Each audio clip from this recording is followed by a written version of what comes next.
Hey guys, Joshua Peterson here, Peterson Electric. It is almost April 1st in 2023. Thanks for joining us. To all of you YouTube followers, this video is going to be on a spa. And we haven't done one in a long time that's about basically getting a cement pad poured. So if you guys here in Colorado are getting a cement pad poured, you gotta have, and you're getting rebar, you gotta have it bonded to the disconnect. That's been in the code since 2008, I believe.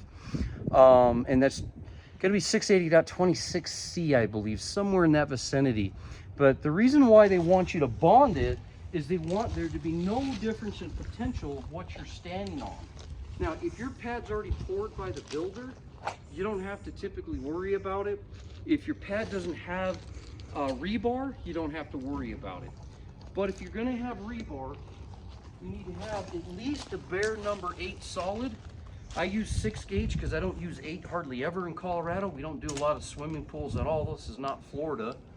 But we're gonna bond that with 2 or 3 acidic clamps. I've got some right here, and they've got to be rated for cement, okay?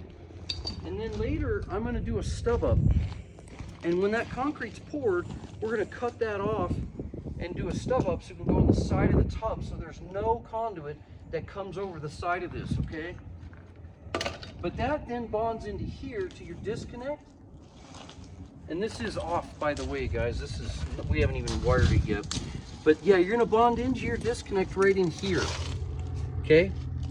And then I pulled 6 gauge on those just because this tub runs 60 amps. Now, for all of you out there who like to be the Boy Scout following the instructions, no offense to some of the inspectors, there's a lot of common sense to the trade. If you're pulling a THWN dash wire outside, especially like we are for 75 feet, that rating in 310.16, I'm telling you, man, an 8 gauge wire is plenty for a small hot tub running 32 amps. They say 50, but they don't run that much. Maybe if you're in there for 30 minutes and it's running 42 amps, you could be. When the thing's sitting idle without the 4,000 watt heater, it's barely doing anything. So the more you have the better cover you have and the more you keep it on, the less issue you're gonna have with losing heat. Any which way, this is gonna be a 12 by 12 pad. I do suggest that. His hot tub is not a typical 7.5 by 7.5. It's actually 9.5 by 7.5. So you do have to know which way your controls are gonna face. His are right here. You have a 2-foot step. He wants to get in it this way.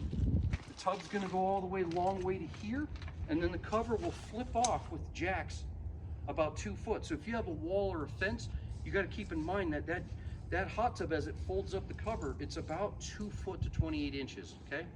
So any which way, this is how it's gonna lay out. We've got our underground in, we've got our ground wire in, so he's gonna put his rebar. We put the flex in right here.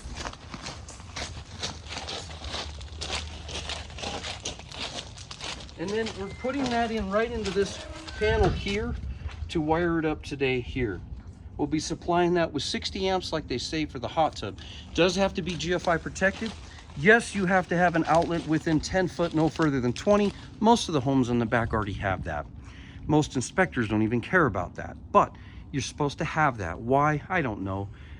Most guys have cordless drills nowadays. It's just one of those old codes. Bottom line, he has a GFI on back of his house because this house is actually built 6 months ago. There has to be an outlet out back in front of the home. The other thing you want to keep in mind, guys, is that when you're putting in a typical Carflex conduit, it's not rated for physical damage, but the code doesn't even state how much pressure physical damage is, what's going to hit it. Really, if you look at the situation like this, what's going to hit the side of the house? A tractor? That would mean that the whole entire cabinet right here got damaged. Okay, so keep in mind common sense for what physical damage really is. All right, when you're setting a hot tub, I wouldn't be near 6 foot near the edge of my gas meter. Keep it away from there. And the rule on the disconnect is if you can have a disconnect within sight, which it could be your breaker, by the way, there can be no obstruction. So 5 foot is the minimum to the tub, but you can be 20 foot away. You can be up to 50 foot for the disconnect. Now, when you're creating an island tub, yeah, you can't just barely dig down like we did right there. You have to be 2 foot at 240 volt. Unless you're GFI protecting it, you might get away with 18 inches, but you do have to sleeve it in a conduit as well.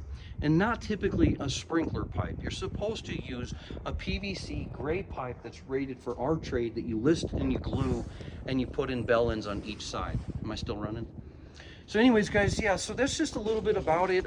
Thanks, guys, for joining us. If you have any questions, let us know. Again, YouTube is not an academy, guys. It's just a channel for you to know a little bit more about what we do. And a lot of you guys ask me, how come you don't show us how to wire? Because I'm not going to show you how to wire. That's our job. If you want to go to school, go on IEC. Bottom line, if you know how to do it and have a buddy and you feel comfortable, feel free to do it. Follow your instructions. It's not rocket science, but there are a few things of how do you want to make it look? Did you pull the conduit right, and what size wire? These are the biggest things. Again, GFI protected at all times. That keeps you guys from electrocution. Thanks, guys, for joining us. Have a great day.